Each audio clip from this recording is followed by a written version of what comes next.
point here. So it's like it was just out of my hands. I just slipped. I mean, if that wouldn't have happened, I would have been good to go. Like I would not be hurt today. My knee would be feeling pretty good. It'd be, it's just, it's one of those things like out of your control, the elements, and like we said, I was just saying like to you before, it was just like, when it's out of your hands, you can't really get too down on yourself. Maybe, thinking about it, maybe I could have done a little research or been, more careful or something, but I was just walking. I was just literally walking. I wasn't even running. I wasn't doing anything crazy. It just slipped on a rock. What can I say? But, people out there, like, just so you know, Rich and I have a lot of years of running, and I think both of us are kind of, like, I've never injured myself this bad where I've taken months off of running. I'm at the 2-month mark tomorrow. So, I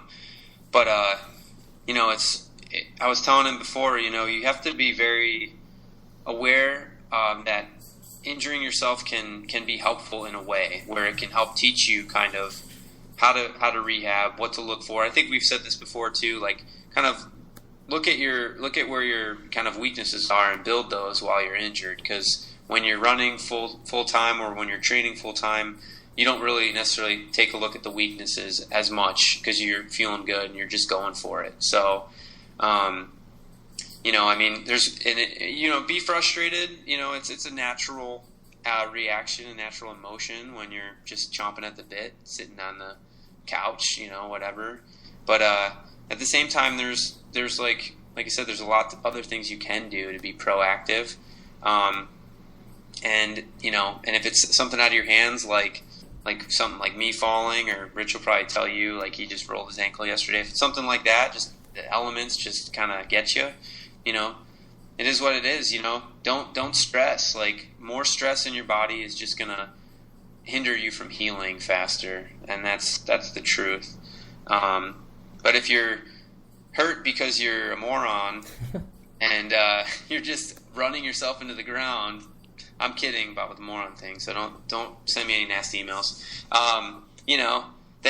Then think about like how you can train better when you get back from that type of injury, because we all want to take a little bit too much. It's like that one saying, like, give someone an inch, they take a mile. Every runner wants to just squeeze that last little bit out, like squeeze the last drop out that they can give, and that's where we get ourselves in trouble. Yeah.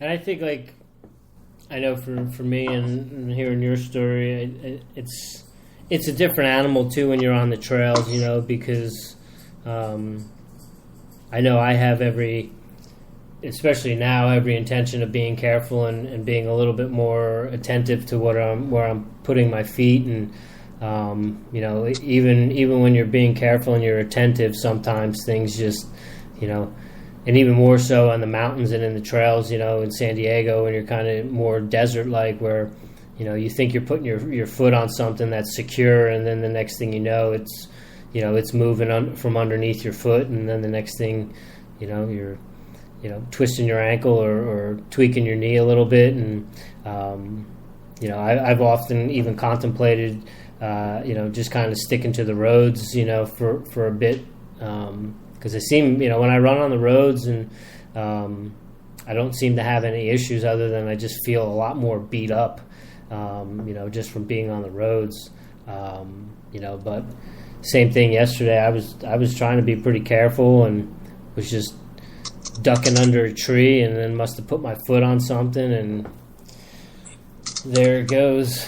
But to touch on what you were saying, obviously we don't want to call people morons, or overdoing it, but it's just, I don't know what it is about that endurance lifestyle that, the people get so neurotic about things, like I was talking with a new client the other day, and she was like, I was going to go for 17, and then I realized that I was so close, and I just figured, why not go for 20? Yeah. That sums it up right in that story. That's perfect, man. Yeah. Couldn't be more perfect. And after looking at all the information that she sent me, and just trying to digest all of her one, her training, and two, the amount of racing, and then the distances that she's racing. I got on the phone with her and I was like, probably the best way that I'm going to be able to help you is to rein you in. Because just looking at what you're doing, you're just doing a lot of stuff, and I think once you let go of a lot of that stuff, you're going to be rested and recovered, and you're going to start seeing some improvements in your racing. But you're probably going to get more frustrated with me than anything, especially early on. But in the long run, at the end of the day, you just have to keep in mind that I'm looking out for your best interest, and I've been at it for a while, and I've done myself in plenty of times. And, I wish that there was someone that somehow, some way, someone could have got through to me when I was in high school and college and, convinced me that slowing down would have been better off for me, and that, every day didn't have to, try to be at 110%, because it's just, you're not recovering, and you're just you're not recovering, and then you're not able to go as hard as you need to when you're really supposed to be going hard. Yeah. No, that's good. I mean, that's the way you got to break it down. And, cause it's important, for people to know that. People get really excited and they get completely, like into the running scene, and they get completely into everything, and they get excited about it, and it's great to be excited about that. It's great to be completely like into the moment and into running, and buy into something that's going to help you and be a healthy lifestyle. But you can overdo it. You can overdo everything, I mean, there's nothing you can overdo, but running, if you overdo running, you can definitely be set back quite a bit. And I think, in the long run, you can just tell her, I mean, I tell patients and clients all the time, like, right now, I don't want to take running away from you. I don't want to take that away, but I want to make it so you're not hurting yourself more, because for me, unlike, I don't think for you get as many injured people but I'm seeing majority of the people I see are injured coming into me. So it's like, the first thing they asked me, do I have to stop running? And I was like, well, let's see how bad it is. And then two, my goal is for you to still do some running, but to not overdo it, and that's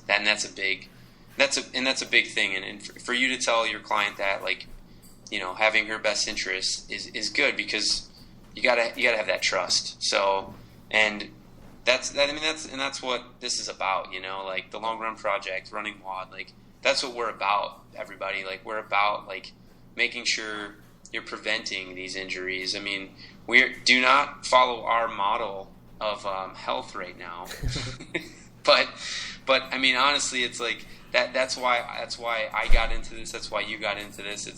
It's because we want to keep people from getting injured, and to keep people from hurting themselves. Like you're your own worst enemy in a way, with running, and I still am in a way too. Biting off a little too much every now and again, and getting myself into trouble before this last injury. It's just what happens. But that's the point of what we do here is to help people and to help them in any way, shape, or form, but with their goals in mind always. So, yeah. In our defense, these are not overuse injuries that you or I are dealing with. Yes. Yours was a freak soccer incident, and mine was just a catastrophic disaster. I definitely did it to myself in a sense that I was running too hard at the wrong time, but it was not an overuse injury. And I know you didn't have an overuse injury. It was just kicking the soccer ball around, and something just tweaked a little bit, and and then to go back to what you were saying about people saying, do I have to stop running? My response to that is to people, when I hear people, it's like, why do you want to do that if it doesn't feel good? Yeah. And that's what I tell people. Yeah. It's like, well, does it hurt when you run? Yeah, it hurts when I run. Okay, well, maybe you shouldn't be running. I mean, the natural, like, drug or whatever, the natural, like anything you want to talk about, like before we had pharmaceuticals, before we had anything out there, the most natural thing that was keeping us from doing things was pain.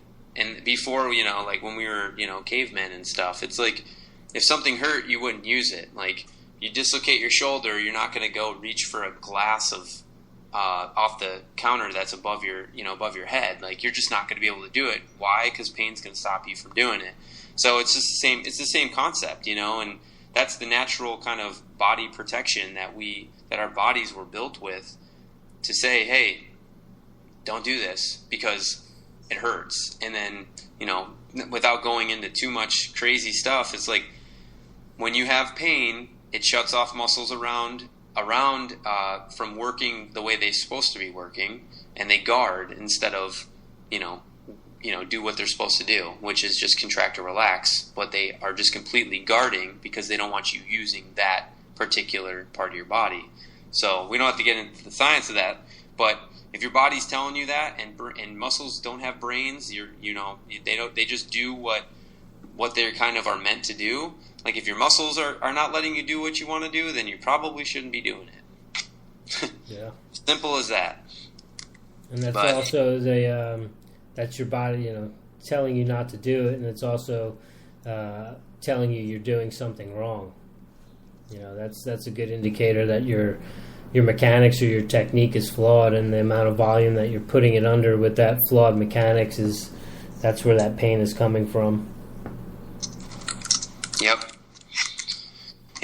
I mean, and for all you fortunate people out there that have never been injured, I'm very happy for you. But just in case it happens one day, just our main message here is don't get frustrated. Just kind of take it as you go, and it'll heal up. I mean, you'll always heal. That's the one thing that's amazing about the body, is that it heals at an incredible rate, and it's one of those things. I mean, Rich, you had a pretty significant injury last year that was, catastrophic, as you said, and and you're already running back at a high level, and that's something to be said. I mean, I've seen people, from my experience, I have a guy I work with. He got 3 knee surgeries. His doctor, he's not a runner. He's just an all-around athlete. But 3 knee surgeries. He's a younger guy. He's about 25, 26. And doctor said he'd never jump again. He used to play basketball and stuff. And dude has a vertical of like 40 inches, and is like doing underneath the leg, like slam dunks. I mean, just doing the most ridiculous stuff I've ever seen. He's doing he hits, that the thing on the combine where you jump for your vertical, that Yep. like, I don't know what that measure thing called, that jump thing, but he hits I think his record's 11.2 on that thing. Like, it's insane. I've seen him do a 72-inch running box jump. Really? Yeah, it's just, I mean, and so just so you people out there know, just because someone says you shouldn't do something, always listen to your body. I mean, listen to them for rehab. Do the rehab, do all the things right, but don't let someone limit you. I mean, another quick story. My mom got a hip replacement 2 years ago. Maybe it's 3 years ago now. And the doctor's like, oh, you shouldn't run anymore, and you shouldn't do this, and she's like, okay. And she's like, well, can I still run? And he's like, yeah, you'll wear the hip out faster, or you may not be able to run. And so she's done a little bit of running. She's been good. I've been probably holding her back. But she's done a 5K. She's done a 10K walk running. And she's about to go on a trip to do and she's really into biking, like cycling. And so she's about to go do a trip to do a 300-mile bike trip. So it's that's a 61, what is she now? 60, I don't know, I'm not going to tell my mom's age. She wasn't like that. But 60-plus-year-old lady, biking 300 miles with a hip replacement, pretty awesome, Yeah. I mean, there's a lot of great stories out there, and, everyone's kind of gone through injuries. I think talking about it helps. I think kind of getting people's, opinions on it helps. I mean, being open and because, you don't understand or you don't realize how much